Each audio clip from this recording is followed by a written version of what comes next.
আমি আমাৰ বিদ্যালয়ত বাছনি পৰীক্ষা এই কাৰণেই পাতিবলগীয়া হৈছে যে আমাৰ এই অঞ্চলৰ পৰা দুখন গাঁও পঞ্চায়ত আৰু তাৰোপৰি আমাৰ ৰামদিয়া, টকৰাদিয়া, খানপাৰা, গামপুৰ, আমাৰ কিসমত বংশৰ, কদমতলী, শিঙিমাৰী, ৰৌমাৰী, বংশৰ, শুৱালকুছি এই বিভিন্ন অঞ্চলৰ পৰা ছাত্ৰ ছাত্ৰীসকলে ইয়ালৈ এডমিশ্যন ল'বলৈ আহে।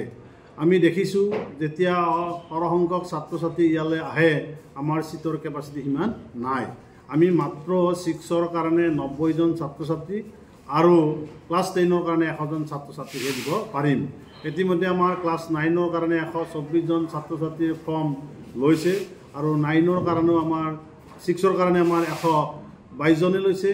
সৰ্বমুঠ ইমান ছাত্ৰ ছাত্ৰীক আমি নামভৰ্তিকৰণ কৰি দিলে আমাৰ শিক্ষক অনুপাতে ৰুমৰ অভাৱ আছে, ৰুম আছে, এতিয়া কনষ্ট্ৰাকশ্যন চলি আছে, কিন্তু শিক্ষকৰ অভাৱ আছে। সেয়েহে আমি মাত্ৰ দুটা ছেকশ্যনৰে ছাত্ৰ ছাত্ৰীক নামভৰ্তিকৰণ কৰাৰ ব্যৱস্থা কৰিম।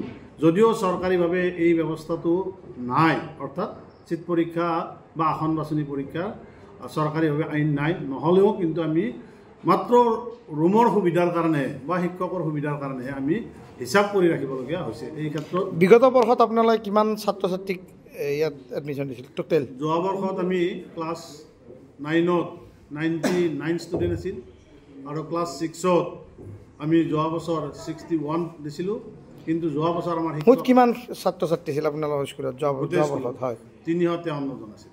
হয়, 353। যি সময়ত চৰকাৰী স্কুলত ছাত্ৰ ছাত্ৰীৰ অভাৱ দেখা গৈছে সেই সময়ত আপোনালোকৰ বিদ্যালয়লৈ ঢাপলি মেলিছে বিভিন্ন অঞ্চলৰ পৰা, কি কয় আপুনি? এইটো এটা ৰাইজৰ আশীৰ্বাদ আৰু আমাৰ সহকৰ্মীসকলৰ তেওঁলোকৰ ছাত্ৰ ছাত্ৰীৰ প্ৰতি থকা দায়বদ্ধতা, আৰু ময়ো নিজেই একমাত্ৰই মোৰ প্ৰধান চিন্তা হ'ল স্কুলখন ভাল হওক। স্কুলখনৰ যোগেৰে আমি এই অঞ্চলৰ যাতে ছাত্ৰ ছাত্ৰীসকলে বিভিন্ন ধৰণে আগবাঢ়ি গৈ বংশৰ অঞ্চলৰ লগতে আমাৰ অসমৰ সুনাম কঢ়িয়াই আনক, তাৰে প্ৰতিফল ইতিমধ্যে পাইছোঁ। যদিও আমি 2013 চনত প্ৰাদেশিকতা বিদ্যালয় হিচাপে আমাৰ বিদ্যালয়ৰ পৰা ইতিমধ্যে ভাৰতীয় প্ৰশাসনিক বিষয়া ACS পৰীক্ষাৰ উপৰিও বিভিন্নজনে মানে নীট এক্সাম, JEE এক্সাম অৰ্থাৎ ইঞ্জিনিয়াৰিঙৰ কাৰণে বা মেডিকেল ছায়েন্সৰ কাৰণে বহুত যোগ্য ছাত্ৰ এই বিদ্যালয়ৰ পৰা ওলাইছে।